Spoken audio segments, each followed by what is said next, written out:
اپنا رنگ دکھا جاتی ہے صحبت اللہ والوں کی، صحبت اللہ والوں کی۔ قابل احترام بزرگوں، دوستوں اور بھائیوں،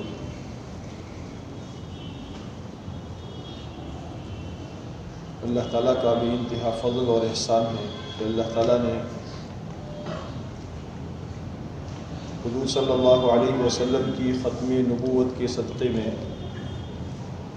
دعوت کی نقل و حرکت والا یہ کام اللہ نے ہمیں نصیب فرمایا۔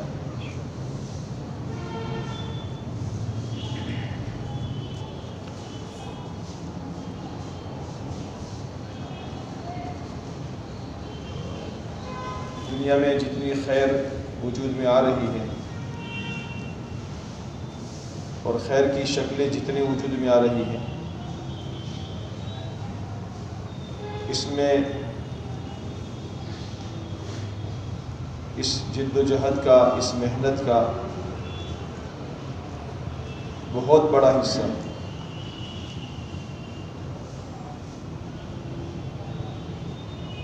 اللہ تعالیٰ نے اس محنت کو دنیا کے بسنے والے عمومی انسانوں کی ہدایت کا ذریعہ بنایا۔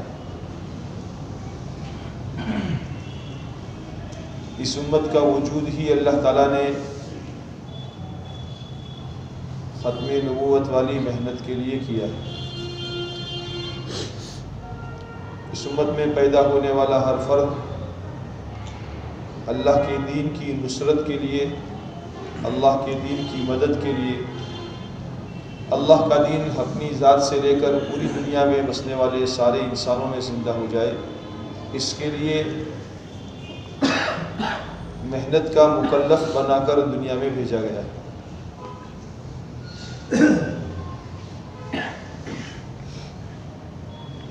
انبیاء کرام علیہم السلام اللہ کی طرف سے اللہ کے بندوں کو اللہ کی طرف بلانے کے لیے دنیا میں تشریف لاتے تھے، اور انبیاء کرام علیہم السلام کی محنت کے ذریعے سے اللہ تعالیٰ دنیا میں ہدایت وجود میں لاتے تھے، خیر وجود میں لاتے تھے، اور انسانوں کا رجوع اللہ کی طرف ہوا کرتا تھا۔ اللہ تعالیٰ نے رسول پاک صلی اللہ علیہ وسلم کو رحمت للعالمین بنا کر بھیجا، عالمین کے لیے رحمت بنا کر بھیجا۔ آپ علیہ السلام اپنی نبوت کا زمانہ 23 سال کا محنت کرتے کرتے، ذمہ داری کو پورا کرتے کرتے، جتنا ہو سکا اتنے سفر اللہ کے نبی علیہ السلام نے خود فرمائے، اور اس کے لیے جو قربانی دینی پڑی اللہ کے نبی علیہ السلام نے اس کے لیے قربانی دی، اور جہاں جہاں نہیں پہنچ سکے اللہ کے نبی علیہ السلام نے اس کے لیے صحابہ کا عملہ تیار کیا، اور صحابہ کی جماعتیں بنا بنا کر ان علاقوں کے اندر میں بھیجی، تاکہ اس محنت کے ذریعے سے دنیا میں سلامتی وجود میں آئے، دنیا میں خیر وجود میں آئے، اللہ کے بندوں کو بندوں کی غلامی سے نکال کر ایک اللہ کی غلامی کی طرف لانے کے لیے حضرت صحابہ کرام رضوان اللہ علیہم اجمعین نے اپنے وطن کو چھوڑ کر اپنی جان اور اپنے مال کو اللہ کی نسبت پر قربان کر کے دنیا میں چلے پھرے، تاکہ اللہ کے بندوں کو اللہ کا تعلق مل جائے۔ اس محنت کو اللہ تعالیٰ نے ذریعہ بنایا ہے زندگیوں میں مکمل اور کامل دین کے وجود میں آنے کا۔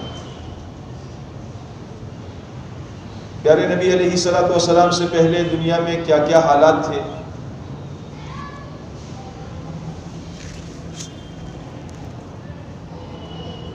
650 سال کے زمانہ ایسا گزرا ہے جس میں دنیا میں کوئی نبی نہیں آئے تھے، اور اس سے پہلے بنی اسرائیل کے اندر میں اللہ کی طرف سے نبیوں کا سلسلہ مسلسل جاری رہا، یہاں تک کہ دنیا میں ایک وقت میں ایسا موقع بھی آیا کہ کہ 70 نبی دنیا میں موجود تھے. موسیٰ علیہ السلام بھی ہے، شعیب علیہ السلام بھی ہے، لوط علیہ السلام بھی ہے، ابراہیم علیہ السلام بھی ہے، یعقوب علیہ السلام بھی ہے، اسحاق علیہ السلام بھی ہے، یوسف علیہ السلام بھی ہے. ایک ایک وقت میں 70 نبی دنیا میں موجود ہوا کرتے تھے. حضرت عیسیٰ نبینا علیہ السلام کے آسمان پر اٹھائے جانے سے لے کر حضور صلی اللہ علیہ وسلم کی پیدائش اور پھر اس کے بعد حضور صلی اللہ علیہ وسلم کی بعثت کے زمانے تک کا 600 سال سے آس پاس کا زمانہ ایسا گزرا ہے جس میں کوئی نبی دنیا میں نہیں آیا تھا. بنی اسرائیل کے وہ علماء جن علماء کو اللہ تعالیٰ نے گویا ایک ذمہ داری دی تھی، لیکن ان علماء کے اندر میں بھی علم کے ذریعے سے کبر اندر میں پیدا ہو گیا تھا، اور ان کے علم نے ان کو نفع دینے کے بجائے ان کا علم ان کے لیے نقصان دہ بن گیا تھا. حسد ان کے اندر میں پیدا ہو گیا تھا. وہ علماء تھے لیکن ان علماء کے علم نے ان کو نفع نہ دیا، جس کے نتیجے میں ان کے اندر میں لوگوں کا مال کھانا اور حلال و حرام کی تمیز نہ رکھنا، یہ چیزیں ان کے اندر میں آ گئی، اور وہ لوگوں کے لیے اللہ کے راستے میں اور حق کے راستے میں رہبری کرنے کے بجائے گویا ایک طریقے کی رہزنی کرنے لگے اور لوگوں کے لیے رکاوٹ بن گئے. قرآن نے ان کے بارے میں کہا ہے ان کثیرا من الاحبار والرهبان ليأكلون اموال الناس بالباطل ويصدون عن سبيل الله. جن کا کام رہبری کرنا تھا وہی رہزنی کرنے لگے، یہاں تک کہ ہمارے آقا صلی اللہ علیہ وسلم جب دنیا میں تشریف لائے تو اس وقت میں یہود کے 2 بڑے بڑے عالم مدینہ منورہ میں ایک جگہ پر بیٹھ کر یہ کہہ رہے تھے یہی ہے جن کا انتظار کیا جا رہا تھا، لیکن ان کی بات کو دنیا میں چلنے نہیں دیں گے. حسدا من عند انفسہم، قرآن یہ کہہ رہا ہے. یہ نہیں تھا کہ وہ جانتے نہیں تھے، قرآن تو یہ کہہ رہا ہے یعرفونہ کما یعرفون ابناءہم. اللہ کے نبی علیہ السلام کو ایسا جانتے تھے جیسا کہ وہ اپنے اولاد کو جانتے تھے. حضور کو جاننے کے باوجود مانا نہیں، حسد، کبر، تکبر، جس کے نتیجے میں وہ خود راہ سے ہٹے اور دوسروں کو راہ سے ہٹانے کی محنتیں کرتے رہے. اسی لیے فرمایا گیا ہے العلم علمان، علم 2 قسم کا ہوتا ہے، اما حجت لک و اما حجت علیک. یا تو یہ علم اس کے لیے حجت بنے گا یا یہ علم اس کے اوپر حجت بنے گا. روایت میں فرمایا ہے اللہ تعالیٰ ہماری حفاظت فرمائے، سب سے زیادہ سخت ترین عذاب والا وہ عالم ہوگا جس عالم کو اس کے علم نے نفع نہ دیا ہو. علم کا نفع کیا ہے؟ علم کا نفع یہ ہے کہ اس علم کی تنفیذ اپنی ذات پر کرتے ہوئے دنیا کے بسنے والے انسانوں کو اس علم کے ذریعے سے راہ حق کی راہ دکھائی جائے. حضرت رسول اللہ صلی اللہ علیہ وسلم کی بعثت کے وقت میں حالات دنیا کے ابتر بنے ہوئے تھے. جہالت انتہا کو پہنچی ہوئی تھی، جہالت انتہا کو پہنچی ہوئی تھی. آج بھی لوگ ویسا کرنے سے شاید گھبراتے ہو. اولاد کا ہاتھ کاٹ دینا، پاؤں کاٹ دینا، آنکھ پھوڑ دینا، سر کاٹ دینا، وہ اپنی اولاد کو زندہ درگور کر لیا کرتے تھے. جہالت کی انتہا پہنچی ہوئی تھی. شیطان نے جہالت کا پردہ ڈال کر ان کو عبادت کے راستے پر ڈال دیا تھا. ان کے اعمال کو ان کے لیے مزین بنایا گیا تھا، اور شیطان یہ کہتا تھا کہ تم جو کچھ کر رہے ہو ٹھیک ہے. وَيَحْسَبُونَ أَنَّهُمْ مُهْتَدُونَ، یہ گمان کرتے تھے کہ ہم جو کر رہے ٹھیک ہے. آج کے اس معاشرے میں کوئی انسان، بھلا اچھا انسان، سنجیدہ انسان بازار میں اپنا کپڑا نہیں نکال سکتا، بلکہ اور سنجیدہ انسان تو اپنا کرتا نکالتے ہوئے بھی شرماتا ہے. بجائے کرتے کے پاجامہ بھی نکال دے. بازار میں کوئی ایسا کر سکتا ہے؟ اس زمانے کی جہالت وہ تھی کہ وہ ننگے عورتیں اور مرد سب مل کر بیت اللہ کا طواف کر رہے ہیں. کیا جہالت ہوگی. اسی لیے اللہ تعالیٰ نے ازواج مطہرات کو خاص کر کے اور تمام ایمان والی عورتوں سے یوں کہا ہے وَقَرْنَ فِي بُيُوتِكُنَّ وَلَا تَبَرَّجْنَ تَبَرُّجَ الْجَاهِلِيَّةِ الْأُولَى. پہلے جہالت کا جو زمانہ تھا اس جہالت کی طرح باہر نہ نکلا کرو, اپنے گھروں میں گڑی رہو. لیکن اس جہالت کے خاتمے کے لیے اللہ کے نبی علیہ الصلوۃ والسلام نے کیا محنت کی. اللہ کے بندوں کو اللہ کی طرف بلانا, اللہ کے بندوں کو اللہ کی طرف بلانا, ایک ایک کے پاس جا کر, گھر گھر جا کر, در در جا کر اپنے آپ کو مجاہدے میں, اپنے آپ کو قربانیوں پر ڈال کر, اپنا خرچ کر کے, یہ مزاج نبوت ہے, اپنا خرچ کر کے لوگوں کو حق کی راہ دکھانا, حق کے راستے پر چلانا. انبیاء کرام علیہ السلام کا ایک آواز تھی لا اسألکم علیہ مالا, ہم تم سے مال نہیں چاہتے بلکہ جو کچھ تھا اس کو خرچ کر دیا. حضرت خدیجہ رضی اللہ تعالیٰ عنہ کے پاس کتنا مال تھا, مالدار, مکہ کی مالدار ترین خاتون تھی. اسی لیے اللہ کے نبی علیہ الصلوۃ والسلام کو اپنا مال لے کر ملک شام بھیجا تھا تجارت کرنے کے لیے کہ اس کے اندر میں ہم مضاربت کر لیں گے, آدھا تمہارا آدھا ہمارا, یا جو کچھ اس وقت میں طے ہونا تھا ہوا. حضور صلی اللہ علیہ وسلم تجارت کر کے جب واپس آئے تو آپ کی سفر کی رویداد میسرہ کی زبانی سنی تو حضرت خدیجہ رضی اللہ تعالیٰ عنہ نے تمنا ظاہر کی کہ ان کے ساتھ میرا نکاح ہو جائے. حالانکہ ان کی عمر 40 سال کی تھی اور حضور صلی اللہ علیہ وسلم کی عمر 25 سال کی تھی, لیکن اللہ کے نبی علیہ الصلوۃ والسلام کو گھر بسانا تھا. اس لیے آپ علیہ الصلوۃ والسلام نے 25 سال کی عمر میں 40 سال کی بیوہ, 2 مرتبہ بیوہ ہو جانے والی عورت سے شادی کر لی, اور انہی سے آپ علیہ الصلوۃ والسلام کی اولادیں ہوئی. اور جب تک حضرت خدیجہ رضی اللہ تعالیٰ عنہا رہی تب تک حضور صلی اللہ علیہ وسلم نے دوسرا نکاح نہیں کیا. آپ کے پاس جو کچھ مال تھا حضرت خدیجہ رضی اللہ تعالیٰ عنہ نے ایمان لانے کے بعد فرمایا میرا مال آپ پر قربان, میری جان آپ پر قربان, میری اولاد آپ پر قربان, میرا جو کچھ ہے وہ آپ پر قربان. کتنا قربان کیا؟ اتنا قربان کیا کہ حضور صلی اللہ علیہ وسلم کے پاس ہجرت کے وقت جانے کے لیے آپ کے پاس اتنا پیسہ نہیں تھا کہ جس کی قیمت ادا کر کے اونٹنی خرید سکے. یہ مزاج نبوت ہے, اپنی جان لگا کر, اپنا مال لگا کر, اپنے جذبات کو قربان کر کے, قربانی کے ساتھ اللہ کے دین کی محنت کرنا. کیا نتیجہ نکلا کہ تھوڑے سے عرصے میں لوگ اللہ کے نبی علیہ الصلوۃ والسلام کی بات کی طرف متوجہ ہونے لگے.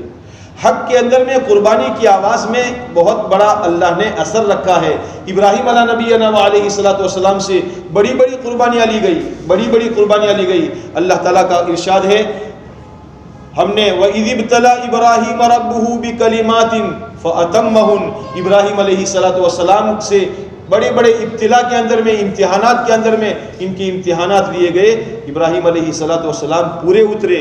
بڑی قربانیوں کے بعد اللہ تعالیٰ نے اپنے گھر کی تعمیر کا حکم دیا. بیت اللہ کی تعمیر ہو گئی. مکمل ہونے کے بعد اللہ تعالیٰ نے ابراہیم علیہ الصلوۃ والسلام سے فرمایا ابراہیم اب ہمارے گھر کے طواف کے لیے لوگوں کو آواز لگاؤ, دنیا کے انسانوں میں آواز لگاؤ تاکہ دنیا کے انسان ہمارے گھر کی طرف آ کر اس کا طواف کرے. وَأَذِّن فِي النَّاسِ بِالْحَجِّ يَأْتُوكَ رِجَالًا وَعَلَى كُلِّ ضَامِرٍ يَأْتُونَ مِنْ كُلِّ فَجٍّ عَمِيقٍ. ابراہیم علیہ السلام فرما رہے ہیں باری تعالیٰ میری آواز کہاں تک پہنچے گی؟ دنیا تو پوری دنیا میں بسی ہوئی ہے, انسانیت تو دنیا میں بسی ہوئی ہے, میری آواز کہاں تک پہنچے گی؟ اللہ تعالیٰ نے فرمایا ابراہیم آواز کا لگانا تمہارا کام ہے اور آواز کا پہنچانا ہمارا کام ہے.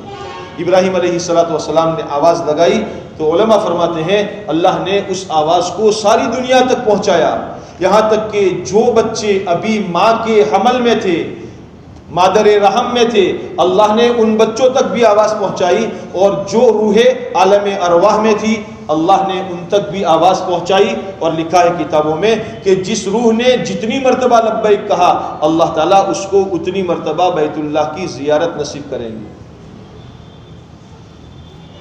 از دل خیزت بر دل ریزت, دل سے اٹھنے والی آواز دل تک پہنچتی ہے. حضور اکرم صلی اللہ علیہ وسلم نے، حضرات صحابہ کرام نے محنت کی، اور محنت کے نتیجے میں اللہ تبارک و تعالیٰ نے لوگوں کو دھیرے اس کام کی طرف مائل کرنا شروع کر دیا۔ اور جو رکاوٹیں آئی، ان رکاوٹوں کو دور کرنے کے لیے اللہ تعالیٰ نے اور حکم نازل فرمایا، بھائی یہ حکم ہے تاکہ اس رکاوٹ کو دور کرو، تاکہ سنجیدہ اور سلیم الفطرت انسانوں کے لیے اللہ تعالیٰ حق کا راستہ کھول دے۔ اللہ تبارک و تعالیٰ نے حضور صلی اللہ علیہ وسلم کی حیات طیبہ میں جو اللہ تعالیٰ دین اتارنا چاہتے تھے، اللہ نے وہ مکمل دین حضور صلی اللہ علیہ وسلم کی محنت اور قربانی کے نتیجے میں اللہ نے اپنے فضل سے دنیا میں کامل اور مکمل کر دیا۔ آپ علیہ الصلوۃ والسلام کے حج کے آخری سال میں اللہ تعالیٰ نے قرآن پاک میں آیت نازل فرما دی، جس کے بعد شریعت کا کوئی نیا حکم نازل نہیں ہوا۔ اللہ تعالیٰ نے یہ آیت فرمائی، الیوم اکملت لکم دینکم واتممت علیکم نعمتی ورضیت لکم الاسلام دینا۔ ہم نے ہمارا دین تمہارے اوپر مکمل کر دیا، دین اسلام سے ہم راضی ہو گئے اور ہماری نعمت تمہارے اوپر پوری کر دی۔ حضرات صحابہ کرام رضوان اللہ علیہ مجمعین کو اس دین کی تکمیل کے لیے اور اس دین کی اشاعت کے لیے اور اس دین کو زندگیوں میں زندہ کرنے کے لیے حضور پاک صلی اللہ علیہ وسلم نے پہلے دن سے قربانیوں پر اٹھایا۔ ہاں، حالات آئے، ان حالات کو صحابہ کرام کے لیے برداشت کرنے کا حکم دیا گیا۔ مکی زندگی میں اللہ کی طرف سے یہ حکم تھا، کفو ایدیکم، حالات آئے اپنے ہاتھ روک کر بیٹھے رہو، حالات آئے ان حالات کو برداشت کرتے رہو۔ اللہ کے راستے میں نکل کر حالات کا برداشت کرنا، یہ اللہ تبارک و تعالیٰ وقفہ جو لاتے ہیں حالات کے برداشت کرنے کے لیے، یہ ہماری تربیت کے لیے ہوا کرتا ہے۔ یہ اس لیے نہیں ہوتا کہ ایک مرتبہ 4 مہینہ چلہ سال لگایا اور اس سال اور چلے اور 4 مہینے کے دوران میں کوئی حالات آئے اور کام چھوڑ دیا۔ حالات سے گھبرا کر کام کا چھوڑ دینا یہ مسلمان کی شان نہیں ہے۔ مسلمان کی تو ایک منزل ہوا کرتی ہے، اس منزل تک پہنچنے کے لیے راستے میں موافق حالات بھی آتے ہیں اور راستے میں مخالف حالات بھی آتے ہیں۔ ایک آدمی یہاں سے بمبئی تک جائے گا تو بمبئی تک جاتے ہوئے راستے میں سنسان جنگل بھی آئیں گے، جنگل کی بڑی بڑی گھاٹیاں بھی آئے گی، پہاڑی راستہ بھی آئے گا، جنگل کا راستہ بھی آئے گا، اور بڑے بڑے شہر، آباد شہر بھی آئیں گے۔ اگر آباد شہروں میں آدمی الجھ جائے یا جنگل کے راستوں کے اندر میں آدمی ڈر جائے، خوف کھا جائے، تو اپنی منزل کو نہیں پہنچ سکتا۔ صحابہ کرام رضوان اللہ علیہ مجمعین پر اپنے دین کی تکمیل کے لیے اور دین کو اللہ کے بندوں تک پہنچانے کے لیے مختلف قسم کے حالات سے صحابہ کو گزرنا پڑا۔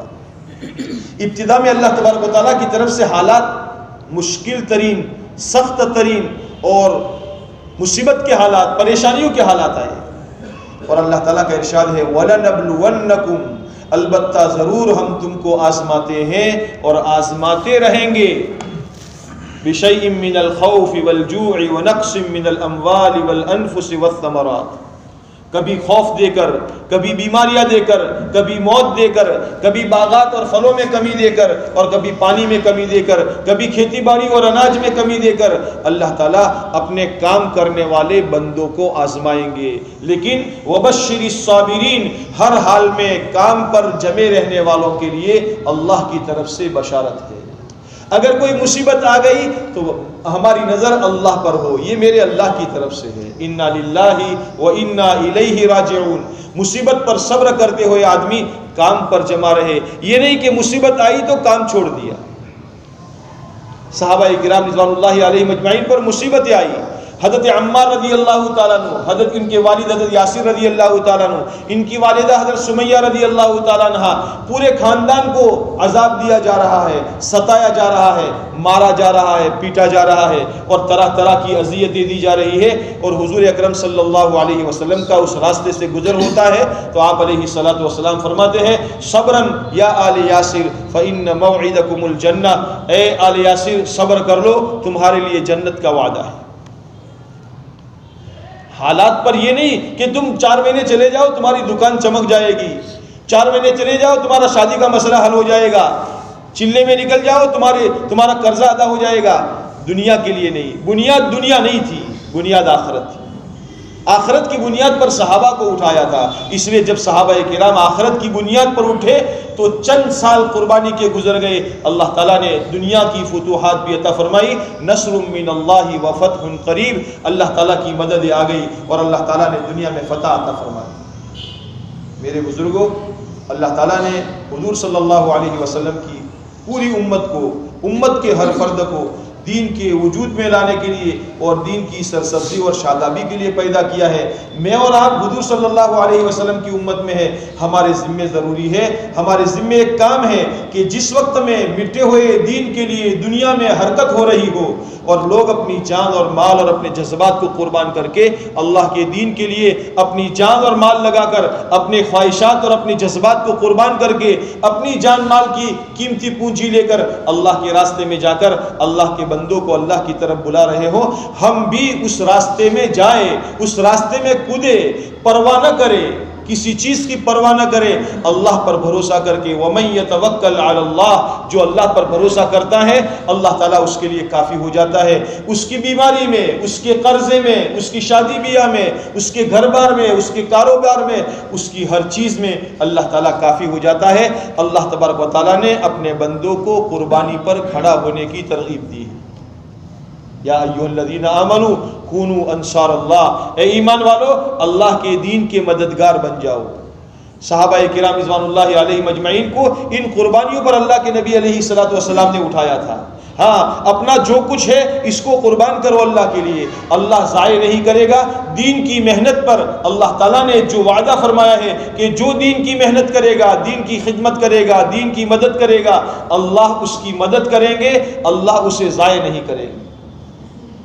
پوری جان پورا مال بھی لگا لیں گے اللہ ضائع نہیں کریں گے۔ صہیب رومی رضی اللہ تعالیٰ عنہ نے پورا مال دے دیا تھا، پورا مال، ہجرت کرتے ہوئے جا رہے ہیں، پورا مال دے دیا، اللہ نے ضائع نہیں کیا، بلکہ جب وہ مدینہ منورہ میں پہنچے تو حضور صلی اللہ علیہ وسلم نے پوری دنیا قربان کرنے کے باوجود آپ علیہ الصلوۃ والسلام نے پہلی نظر میں حضرت صہیب سے فرمایا، ربح البیع یا ابا یحییٰ، اے ابو یحییٰ تم نے بڑی نفع کی تجارت کی، بڑی نفع کا سودا کیا، یعنی اپنا پورا مال دے کر ایمان بچا لیا۔ یہ نہیں ہے کہ ملنگ بن گئے چلے گئے۔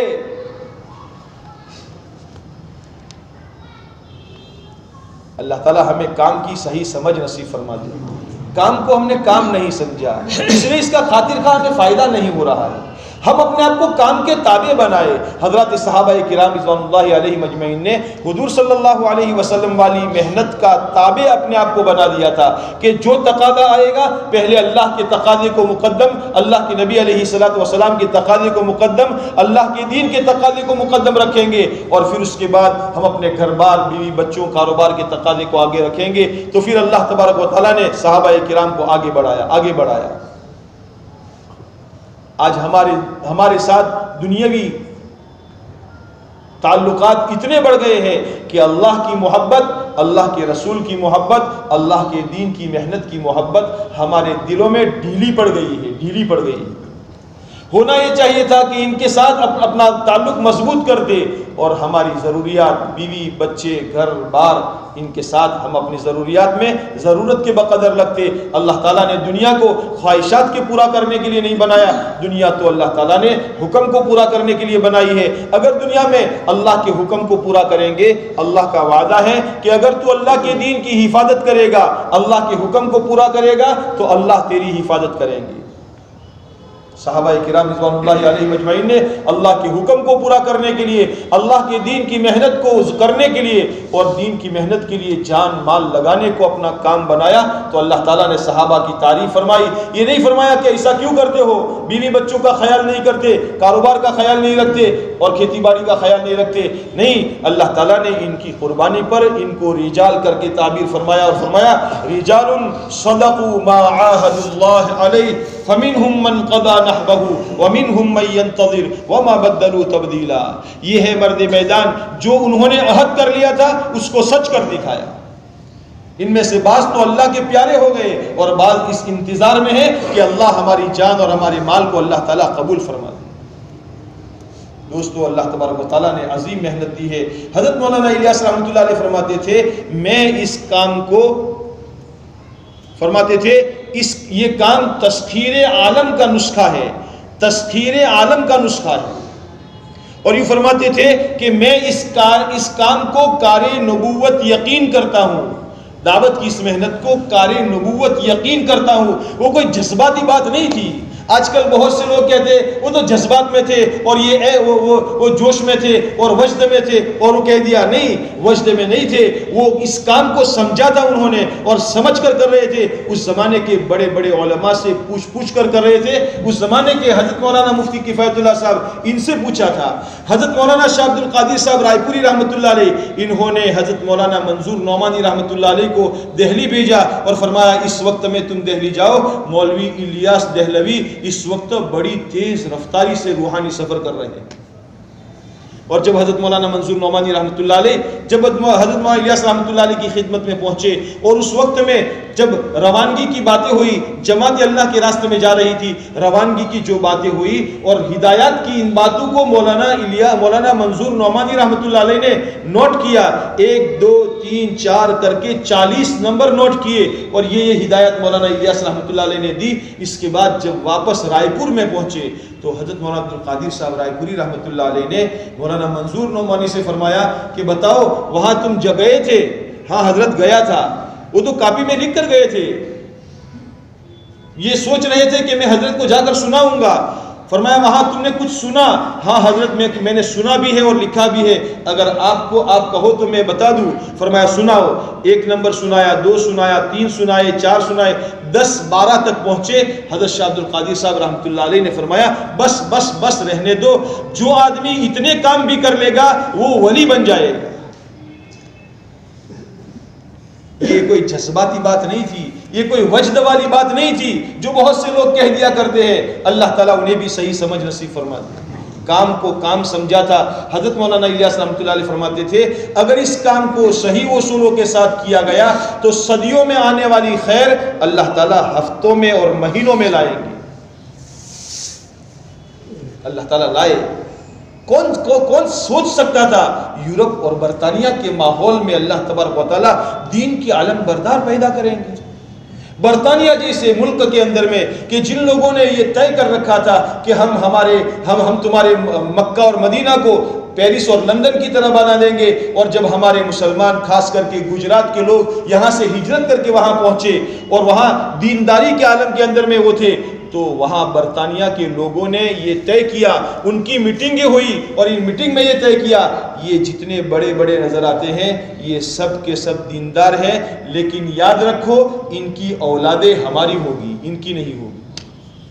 ہم ان کو وہ گھول گھول کر پلائیں گے، وہ تعلیم دیں گے اور ایسا ماحول بنائیں گے، ایسے ماحول میں رکھیں گے کہ یہ دیندار مر مر کر قبروں میں چلے جائیں گے، ان کی اولادوں میں کوئی دیندار نہیں ہوگا. لیکن اللہ تعالیٰ جزائے خیر دے ہمارے ان بڑے بڑوں کو، انہوں نے اس محنت کو ایسا پکڑا جس کے نتیجے میں برطانیہ اور یورپ جیسے شہر کے اندر میں بڑے بڑے دارالعلوم بن گئے، مکاتب کا نظام قائم ہو گیا اور حفاظ اور علماء بن گئے. اور وہاں برطانیہ کے مرکز کے اندر میں مسجد کی پہلی 2 صفیں رمضان کے مہینے میں خالی رکھی جاتی ہے. ان 2 صفوں میں سوائے حافظ قرآن کے کوئی کھڑا نہیں ہو سکتا. اللہ تعالیٰ نے وہ ماحول قائم کر دیا. آج بھی اللہ تعالیٰ نے ایسا ماحول قائم کر دیا ہے. شاید ایسا ماحول ہندوستان کے کسی جگہ میں ہو، لیکن یورپ کی کنٹری کے اندر میں اللہ نے دعوت کی مبارک محنت کے ذریعے سے وہ ماحول قائم کر دیا. فرانس کے ملک کے اندر میں، جس ملک میں دعوت کی مبارک محنت سے پہلے پورے ملک میں ایک مسجد تھی، ایک مسجد جس کے اندر میں اتوار کے دن جمعہ کی نماز پڑھنے کے لیے لوگ جایا کرتے تھے. کوئی نہیں تھا، کچھ نہیں تھا، لیکن ایک دل جلے آدمی نے وہاں جا کر محنت کی. اللہ تعالیٰ نے فرانس کا نقشہ بدل دیا اور آج ہزاروں کی تعداد میں، سینکڑوں ہزاروں کی تعداد میں مساجد اور مدارس آباد ہیں. کیا محنت ہے. اور لوگ کہتے ہیں یہ تو ٹھیک ہے، دعوت کا کام تو ٹھیک ہے، اصل تو جہاد ہے. ارے میرے بھائی کام تو کرو، بعد میں جب وہ ضرورت پڑے گی تو وہ بھی کرنا پڑے گا. تم 3 دن فارغ نہیں کر سکتے، 40 دن فارغ نہیں کر سکتے اور اپنے سر کو کٹانے کے لیے راہ خدا میں جاؤ گے. اللہ تعالیٰ صحیح سمجھ دے. بعض مرتبہ نورانی حجاب سامنے لا کر کام سے روک دیا جاتا ہے، لیکن دوستو کام کرتے رہیں گے۔ اللہ تعالیٰ نے اس محنت کے عمل میں اللہ نے تربیت والے اعمال رکھے ہیں۔ اس محنت کے اندر میں، دعوت کی مبارک محنت میں، چاہے معمولی ہمیں نظر آتے ہو، پنکوسا میں ساتھی جڑے، مشورے میں بیٹھے، گشت میں جا شریک ہوئے، کچھ نظر نہیں آتا، لیکن اگر ہم اپنی ذات سے ان اعمال کا اپنے آپ کو پابند بنائیں گے، غیر محسوس طور پر اللہ تعالیٰ ہماری تربیت فرمائیں گے۔ کام اللہ نے دیا ہے، کام کو کام بنائیں گے تو کام بنے گا اور اس کے نتیجے ہمارے سامنے ظاہر ہوں گے، اور اگر کام کو رسمی طور پر کر لیا تو کام کا فائدہ ظاہر نہیں ہوگا، اور شیطان اور نفس ہمیں مایوسی کے راستے سے، اس محنت سے روک دے گا۔ 40 برس تھی کام کریے سے پر کوئی فائدہ دیکھا تو نہ تھا، گشت نہ اندر 10 مونس ہوتا، انہیں 10 مونس ہوتی۔ کام کو صحیح نہج کے ساتھ نہیں کیا، اپنے آپ کو کام کے تابع بنا کر، ہمارا کاروبار دعوت کے تابع، ہمارا گھر بار دعوت کے تابع، ہماری رشتہ داری دعوت کے تابع، ہماری شادی بیاہ دعوت کے تابع، یہاں تک کہ ہمارے اپنے ذاتی انفرادی اجتماعی مسائل بھی دعوت کی محنت کے تابع، دین کی محنت کے تابع بنا کر چلیں گے۔ اللہ تعالیٰ نے لوگوں کو دکھایا، اللہ ہمیں بھی دکھائیں گے۔ لیکن دوستو ہماری آنکھوں پر غفلت کا پردہ پڑا ہوا ہے۔ اللہ تعالیٰ ہمیں قربانی میں آگے بڑھنے والا بنائے۔ جو جتنی قربانی دے گا اللہ تعالیٰ اس کے سامنے کام، اس کے لیے کام کو کھولیں گے۔ آج ہمارے ذہنوں پر کام کھلتا نہیں ہے، کیوں؟ حضرت مولانا سعید احمد خان صاحب مکی رحمۃ اللہ علیہ نے ایک مرتبہ مسجد میں بیان میں فرمایا، اور میں نے اپنے کانوں سے سنا، حضرت نے فرمایا تھا کہ اس کام کی حقیقت کو اس وقت تک نہیں پا سکتے جب تک کہ اپنے آپ کو مٹا دینے کے اور شہید ہونے کے جذبے کے ساتھ اللہ کے راستے میں نہ نکلو۔ اس سے ملتا ہے، چلے میں جائے، 3 دن میں جائے تو کبھی گھر سے کانٹیکٹ کرتا تو ہے نہیں، ہمارا بنتے تو نہیں ہے۔ کیسے بنیں گے جب دل کے اندر میں دوسروں کو بسا دیا ہے؟ تو اس دل میں خدا کی معرفت، اللہ کا تعلق، اللہ کی محبت کیسے آ سکتی ہے؟ 24 گھنٹے جب فارغ ہوئے جماعت میں نکل کر گھر میں خیر خیریت فون پوچھے، فلانی کیسی ہے، یوں کیسا ہے، یہ کیسا ہے، کیا پکایا ہے، کیا ہے، کیوں ہے، کیا ہے۔ 24 گھنٹے میں گھر سے ہمارا ربط کٹتا ہی نہیں ہے، تو اللہ سے ربط جڑے گا کیسے؟ بنانے کے لیے اپنے آپ کو کاٹنا پڑتا ہے۔ دنیا سے کٹیں گے تو اللہ سے جڑیں گے، اور جب اللہ سے جڑیں گے تو کتنی دین کی محنت کرنے والے ایسے دیکھے گئے ہیں جنہوں نے 2 رکعت نماز پڑھ کر اپنے مسائل کو اللہ سے منوایا ہے، اور اللہ نے ان کے لیے ان کے تقاضوں کے پورا ہونے سے پہلے اللہ نے ان کے مسائل کا حل کر دیا ہے۔ اللہ کا ارشاد ہے، اللہ کا ارشاد سچا ہے، استعینوا بالصبر والصلاۃ، نماز اور صبر کے ذریعے سے اللہ سے مدد مانگو۔ ہماری نماز میں ابھی وہ تاثیر پیدا نہیں ہوئی کہ ہم نماز کے ذریعے سے اللہ سے مدد مانگیں۔ کام کو کام بنائیں گے، اللہ ہماری نماز میں تاثیر پیدا کرے گا، اعمال کے اندر میں جان پیدا کرے گا، مناجات میں لذت آئے گی، روزانہ اللہ تعالیٰ سے مانگنے میں مزہ آئے گا، اللہ کے سامنے رونے میں مزہ آئے گا۔ جو لوگوں کو اچھے کھانے میں مزہ آتا ہے، اس سے زیادہ اندھیری راتوں میں، رات کے آخری پہر میں اللہ کے سامنے رونے میں مزہ آئے گا، جی لگ جائے گا، تار سے تار مل جائے گی۔ اس لیے دوستو دعوت کی اس مبارک محنت کو کام سمجھیے۔ یہ رسمی چیز نہیں ہے کہ چلو اپن کوسا میں آ گئے، مشورے میں آ گئے چلے گئے، 3 دن لگائے، رسمی طور پر لگا دیا، چلا لگا دیا رسمی طور پر۔ جس چیز میں رسمیت آ جاتی ہے، حقیقت اس کے اندر میں سے نکل جاتی ہے۔ اس لیے بجائے رسمیت کے اپنے آپ کو محتاج بنا کر، کام سے مستغنی ہم نہیں ہیں، اپنے آپ کو محتاج بنا کر جان مال جذبات کی قربانی دیتے ہوئے اللہ کے دین کی محنت کے لیے اپنے آپ کو پیش کرنا۔ کوئی کرے نہ کرے ہم اس کے مکلف نہیں ہیں، ہم تو اس کے مکلف ہیں، محنت کے مکلف ہیں۔ کوئی کام پر آتا ہے نہیں آتا، بھئی میں مہینے کے 3 دن کے لگانے کا پابند ہوں، اور اپنی بستی میں اپنی مسجد کے اندر میں کوشش کروں گا کہ میرا ایک ساتھی 3 دن لگانے کا پابند بن جائے۔ میں سال میں چلا لگانے کی پابندی کروں گا، چاہے وہ میرے ساتھی چلا لگانے کی پابندی کرے نہ کرے۔ لا تکلف الا نفسک وحرض المؤمنین۔ اپنے آپ کو عزیمت کے راستے پر چلائے، اپنے آپ کو اصول کا پابند بنائے، کام کا پابند بنائے، اور اپنے ساتھیوں کے اندر میں محنت چلائے، ترغیب چلائے۔ جمع مولانا الیاس رحمۃ اللہ علیہ جمع رہے تو اللہ تعالیٰ نے ایک کے ساتھ انیک لوگ کر دیے۔ اور آج پوری دنیا حرکت میں ہے، پوری دنیا حرکت میں ہے۔ ایک آدمی کام پر جم گیا، حالات آئے، حالات کو برداشت کیا، مصیبتیں فاقے گھر میں آئے، ان فاقوں کو برداشت کیا، لیکن کام پر جمے رہے۔ حضرت مولانا الیاس رحمۃ اللہ علیہ فرماتے تھے کہ یہ کام اللہ تعالیٰ نے میرے سینے پر کھولا ہے، میں اس کو لوگوں کو سمجھانا چاہتا ہوں، لیکن جو کام اللہ نے میرے سینے پر کھولا ہے میں اس کا 1000واں حصہ بھی لوگوں کو سمجھا نہیں سکا، اور جتنا میں نے لوگوں کو سمجھایا ہے اس کا 1000واں حصہ بھی لوگ سمجھ نہیں سکے۔ ہم کیسے کہہ سکتے ہیں کہ منہ دعوت نو جنو مونس تھی ہو، پورا نو مونس تھی ہو، مجھے کہو یہ آخری لکیر؟ نہیں میرے دوستو، ہم تو اپنے بڑوں سے لے کر اپنے بعد والوں کو کہنے والے بنیں گے، مشورے کی تابع بنا کر اپنے آپ کو چلانے والے بنیں گے۔ محنت کی ترتیب اگر ہماری اپنی منمانی ہوگی کام نہیں چلے گا۔ اس محنت میں ہمارا اپنا اجتہاد نہیں ہے، اس محنت میں تو ہم لکیر کے فقیر ہیں۔ ہمارے بڑوں نے جس ترتیب سے، جس نہج کے ساتھ ہمیں چلایا ہے، اس ترتیب سے، اس نہج کے ساتھ چلیں گے، ہمارا کام بڑھتا رہے گا، کام چلتا رہے گا، اور اللہ تعالیٰ ہمیں کام میں چلاتے رہیں گے۔ اور اگر اس کام کے اندر میں ہم نے کوئی دخل گیری کر دی، ہم نے کوئی انٹرفیئر کر دیا، ہم نے کوئی دخل گیری کر دی، اور اپنے اجتہاد سے مشورے کی ترتیب بدل دی، گشت کی ترتیب بدل دی، 3 دن کی ترتیب بدل دی، اپنے منمانی کرتے رہے، کام کا فائدہ نہیں ہوگا، کام کا فائدہ نہیں ہوگا۔ اس کام کو اللہ سے قبول کروایا ہے، کام کی ترتیب بھی اللہ سے رو رو کر منوائی ہے، ہاں کام کی ترتیب بھی اللہ سے رو رو کر منوائی ہے، اس لیے اس کام میں تو ہم لکیر کے فقیر ہیں۔ بقول حضرت مولانا انعام الحسن صاحب رحمۃ اللہ علیہ، ان کے پاس ایک بہت بڑے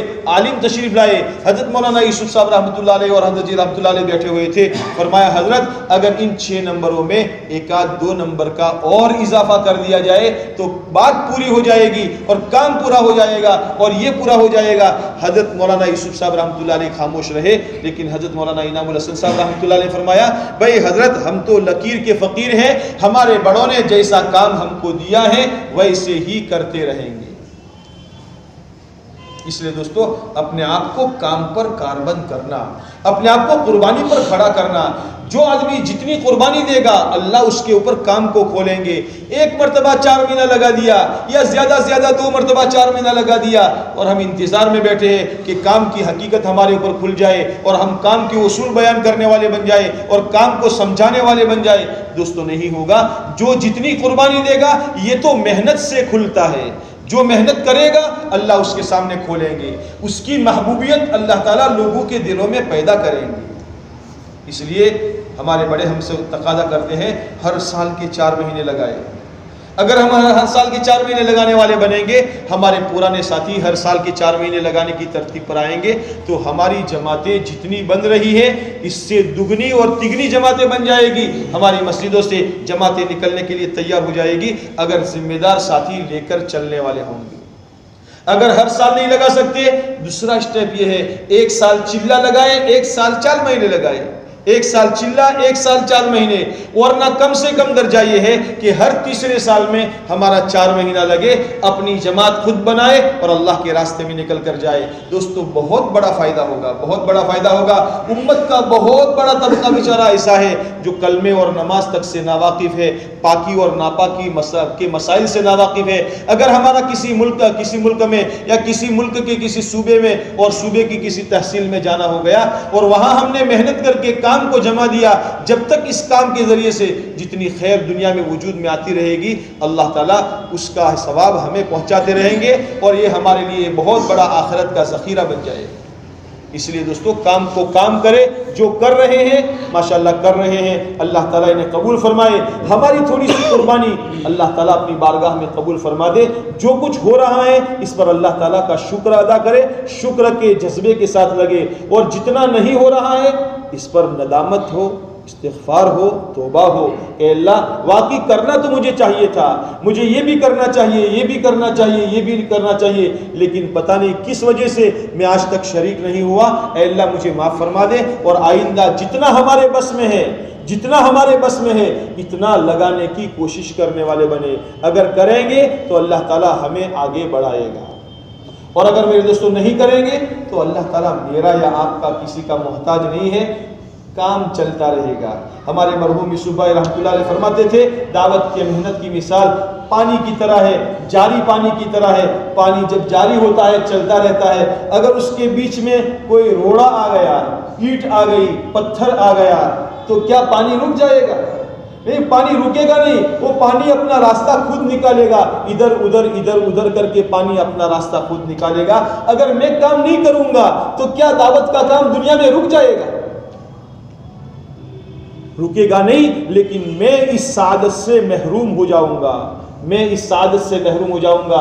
اس لیے کام میں طلب کے ساتھ لگے۔ اور ابراہیم صاحب فرماتے ہیں الطالب کالحالب، طلب کرنے والا دوہنے والے کی طرح ہے۔ دوہتے رہتے ہیں تو دودھ آتا رہتا ہے، اور ہاتھ چھوڑ دیا، دوہنا چھوڑ دیا تو دودھ بند ہو گیا۔ جتنی طلب اندر میں ہوگی اللہ تعالیٰ آگے بڑھاتے رہیں گے، آگے بڑھاتے رہیں گے۔ اور جو دوسرا درجہ قناعت کا ہے، આપણે તો જેટલું કરીએ છે એટલું જ બરાબર છે। પણ કો સમજાવું કોઈ પોચ કોમ તો સી ને પોચવું કોમ તો છે ને પોચ કોમ કરીએ છે, પણ કો સમજાવું તો છઠ્ઠું કોમ છે, એ તો આપણે પોચ કોમ ના અંદર છે જ ને। એટલે તો જો કનાત કરنے والا ہوگا اسی تک رہے گا، آگے کی ترقی سے محروم ہو جائے گا۔ اللہ نے 5 نمازیں فرض کی ہے، لیکن کیا 5 ہی پر اکتفا کرنا ہے؟ نہیں، اللہ کے نبی علیہ الصلوۃ والسلام کا ارشاد ہے لا یزال عبدی یتقرب الی بالنوافل حتی احببته، میرا بندہ نوافل کا ہمیشہ اہتمام کرتا رہتا ہے یہاں تک کہ میں اس کو اپنا محبوب بنا لیتا ہوں۔ وہ 5 تو گویا اللہ کا قرض ہے، ادا کرنا ہی کرنا ہے 5 نمازیں۔ جتنی نوافل پڑھیں گے اتنا ہمارے لیے آخرت میں ذخیرہ ہوگا۔ 5 عمل بتائے جا رہے ہیں، اس کا مطلب یہ ہے کہ اگر کوئی چھٹا تقاضا آ گیا تو چھٹا تقاضا پورا نہیں کریں گے۔ قناعت کرنے والا آگے کی ترقی سے محروم ہو جائے گا۔ اور تیسرا درجہ ہے اللہ تعالیٰ ہمیں اس میں ہونے سے ہماری اور ہمارے گھر والوں کی اور پوری امت کی حفاظت فرمائے۔ تیسرا درجہ تنقید کرنے والوں کا ہے، کرے کچھ نہیں تنقید کرے۔ چوتھی ہیڈے آوی سی روز نہ روز جماعت آوی سی، حالانکہ کبھی وہ آدھی چائے بھی نہیں پلاتا ہوگا، لیکن مسجد میں جماعت آنے سے پتہ نہیں اس کے دل میں کیا جلن ہوتی ہے۔ کبھی دعوت نہیں کرتا ہوگا، لیکن جماعتوں کے آنے کو اس کا وہ بوجھ سمجھ لے گا۔ دعوت کے کام کے اندر میں انگلیاں کرے گا، یہ ہو رہا ہے، یہ ہو رہا ہے، یہ ہو رہا ہے، یہ ہو رہا ہے۔ ایسا تنقید کرنے والا اللہ تعالیٰ اس کو محروم کر دیتے ہیں۔ کتنی ہی قربانی دے چکا ہو لیکن اللہ اس کو محروم کر دیتے۔ وہ سمجھتا ہے مجھے وہ ہوشیار سو، مجھے وہ ہمیں صاف کہی دی تو گرو، کھرو کہی دی تو کھرا نہیں کہا، اللہ نے تجھے راستے سے ہٹا دیا ہے۔ یہ اللہ کی طرف سے مصیبت میں ہے، توبہ کر توبہ۔ تنقید کرنے والا مصیبت کے اندر میں، اللہ کی لعنت میں اور اللہ کی طرف سے محرومی میں گرفتار کر دیا جاتا ہے۔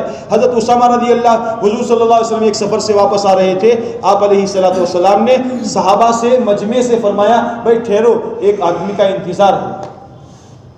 سب ٹھہر گئے، کچھ لوگ چیچے میں باتیں کرنے لگے۔ پھر لوگوں نے کہا چلو اللہ کے نبی علیہ السلام چلے۔ آپ نے فرمایا نہیں، ایک آدمی کا انتظار ہے۔ تھوڑی دیر کے بعد اسامہ رضی اللہ تعالیٰ تشریف لائے۔ اسامہ رضی اللہ تعالیٰ قد کے چھوٹے تھے، رنگ کے کالے تھے، تو چند لوگوں نے یوں کہا اونا ماٹے کچھ ایسے الفاظ کہے، بے تکی الفاظ کہے، کیا اونا ماٹے آکھا مجمع روچی راشو تو خالی کھوٹو۔ ابو بکر رضی اللہ تعالیٰ، حضرت عمر رضی اللہ تعالیٰ اس بات کو سن رہے تھے۔ ابو بکر نے فرمایا عمر لگتا ہے یہ حضرات فتنے میں مبتلا ہو جائیں گے۔ اور دیکھا کہ حضور صلی اللہ علیہ وسلم کے بعد جو ارتداد کا فتنہ اٹھا اس میں وہ جنہوں نے تنقید کی تھی سب سے پہلے مرتد ہونے میں آگے بڑھے ہوئے تھے، اسلام سے نکل گئے۔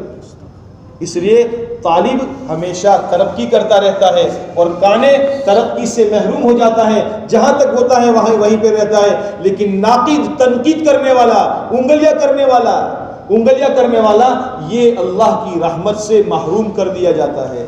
اللہ تعالیٰ ہماری اس سے حفاظت فرمائے۔ اس لیے اگر نہیں ہو سکتا ندامت کے آنسو بہائے، اللہ کرنا چاہیے مجھے لیکن پتہ نہیں کیا ہو گیا، تیرے اتنے بندے جا رہے ہیں اور مجھ سے کیا ہو گیا کہ میں نہیں جا سکتا۔